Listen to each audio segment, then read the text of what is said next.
Voici une vidéo que je fais à chaud pour vous parler de quelque chose qui s'est passé il y a un an. Il y a un an, nous avons fait deux débats, notamment un premier, si on regarde ici, dans la chaîne du collectif Anafia, dans les plus populaires, le débat sur le paraclet entre Jésus musulman et moi-même. C'est l'un des débats, c'est le live le plus vu de la chaîne. Et là, on se pose une question. Si c'est le débat qui est le plus vu, on pourrait estimer que le collectif NFIA est dans une bonne dynamique de visibilité, de débat, etc. Ils ont un des débats qui est le plus vu. Et de loin, on est à 156K par rapport au deuxième débat le plus vu qui n'est que à 40K. Une question se pose alors, pourquoi n'ont-ils plus débattu depuis ce jour?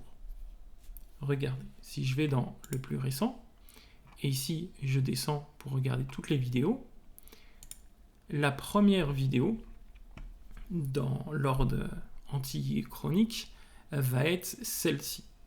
Depuis ce jour, ils ont fait effectivement plusieurs lives, mais aucun live de débat. Et la question est pourquoi le collectif Anafia, depuis un an, ne débatte pas? Alors que je vous rappelle, il y a à peu près un an et demi, ils avaient lancé une dynamique pour inviter les chrétiens à débattre. Dynamique qui s'était arrêtée par leur absence lors du débat qui est devenu une conférence de Rémi Gomez. Et pour expliquer ceci, on va s'intéresser à un autre débat qui a été fait. C'est ce débat-là, celui de JMS et de Al-Arabi. Et durant ce débat, Al-Arabi va devoir, qui est un wahhabite, qui est si vous voulez, un salafi, va devoir se justifier de sa croyance sur les attributs d'Allah, etc. Et en fait, ça va être le premier à accepter de faire un débat public sur le sujet, et ça va faire beaucoup de bruit. Parce que il va très mal se défendre, il ne va pas réussir à répondre, et il va même, après ça, et durant le débat, s'en prendre à la croyance Ash'ari, et donc créer une embrouille, on va dire, intra-religieuse au sein de l'islam. Et là, beaucoup de personnes vont réagir, notamment Abu Muslim Safirullah, qui va sortir deux lives, qui sont celui-ci, les salafis et l'interreligieux. Deux lives dans lesquels il va se poser la question pourquoi est-ce que les salafis vont faire le débat interreligieux et pourquoi est-ce qu'il a accepté de débattre des attributs d'Allah, parce que c'est un sujet qu'il n'a pas su défendre et parce que ça a été difficile pour eux. Et écoutez bien ce qu'il va dire. Ils le font parfaitement lorsqu'ils parlent avec les chrétiens. Mais si jamais maintenant les chrétiens attaquent et arrêtent de défendre et attaquent notre dogme en disant que vous faites la même chose, vous les salafis, pas les Ash'ari, mais les salafis, vous faites la même chose. Donc qu'est-ce que vous nous reprochez? Là, le frère Arabi, il aurait dû faire comme les frères du collectif et dire nous, on ne veut pas jouer en défense. Nous, on ne veut pas avoir à s'expliquer sur notre dogme. Et ça, de la part des frères du collectif, je dirais que c'est très intelligent de leur part. Parce que comme je les connais, c'est des gens qui sont très intelligents, très matures, et ils savent où est-ce qu'il faut mettre les pieds, où est-ce qu'il ne faut pas mettre les pieds. D'accord? C'est pour ça qu'ils sont même très discrets sur leur aqidah, ils n'en parlent pas parce qu'ils savent qu'est-ce qu'il faut dire, qu'est-ce qu'il ne faut pas dire. D'accord? Mais maintenant, avec ce débat-là, qu'est-ce qu'on va faire? On va se cacher. Les salafis, maintenant, ils vont se cacher parce que le frère en question. Voilà. Donc là, ce qu'on va retenir, c'est qu'il va estimer que l'attitude du collectif est mature. On verra par la suite que ça va pas du tout être le cas. Il va estimer qu'ils vont être intelligents parce qu'ils vont refuser de défendre leur position. Alors intellectuellement, c'est plutôt lâche et c'est pour moi, pour ma part, pas très intelligent. En tout cas, je veux dire qu'en termes de tactique, effectivement, c'est plus facile de rester dans des débats. Et d'ailleurs, c'est ce que le collectif Anafia dira lui-même. Lorsque sur TikTok, ils vont entendre les échos qu'il y a des débats sur TikTok sur les attributs, les avis qu'ont les savants, etc., la première réaction qu'ils vont faire, c'est dire non, ne sortez pas des sentiers battus. Ils vont dire, vous, les jeunes débatteurs musulmans, continuez à apprendre votre religion, mais n'en débattez pas, restez dans ce qu'on a fixé, à savoir la crucifixion, la divinité du Christ, l'annonce prophétique de Mohammed dans la Bible. Voilà. Des sujets qu'ils ont repris de gens qui sont déjà obsolètes aujourd'hui, comme Zakir Naik, comme comment il s'appelle, comme tous ces gens-là. Excuse-moi, je ne me rappelle plus du nom de l'autre. Et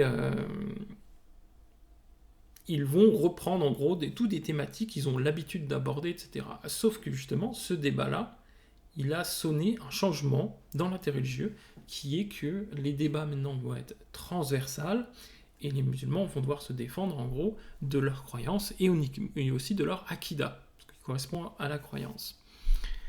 Alors, il y a un an, j'avais fait un débat avec Jésus musulman, et après ça, je leur ai proposé de faire un autre débat sur quelque chose qui a été entendu depuis longtemps, la croyance du collectif Hanafiya. Et ils n'ont pas du tout été matures. La réaction, c'est de dire, nous, on vous dira quelle est notre croyance le jour J. Donc on lui demandait, est-ce que tu fais... qu'est-ce que tu dis des attributs? Est-ce que tu dis que le sens est caché? Est-ce que tu dis que c'est la modalité, etc. Ils ont dit non, on ne répondra pas ça que le jour du débat. C'est comme si on allait voir un chrétien, on lui demande est-ce que trinitaire ou modaliste, et on répond tu verras le jour du débat. C'est pas sérieux. Ensuite, effectivement, c'est surtout globalement d'une grande lâcheté de rester dans des débats de la crucifixion, etc. Sauf que maintenant, les chrétiens, ils se sont un peu réveillés, ils ont dit, ok, tu veux débattre de la crucifixion, des choses là, alors qu'en soi, ça n'a aucun sens de débattre de la crucifixion, elle est clairement citée dans la Bible, et on la comprend aussi assez bien dans le Coran. Et là, les chrétiens vont dire, d'accord, on reconnaît que toi, tu ne peux pas défendre ta divinité, où il y a 2 bras, 2 jambes, etc. Tu ne peux pas défendre les attributs d'Allah, et après on va faire ton débat. Et donc maintenant c'est ce qui se passe, et implicitement, c'est ce qu'avait déjà compris le collectif Hanafiya avant tout, c'est-à-dire qu'ils avaient compris que s'ils continuent à débattre, on va maintenant les amener dans des terrains où est-ce qu'ils n'ont pas l'habitude.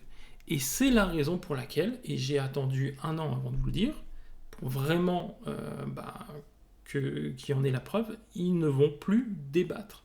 Le collectif Hanafiya ne va plus débattre. C'est comme Ahmed Didak, c'est comme Zakir Naik.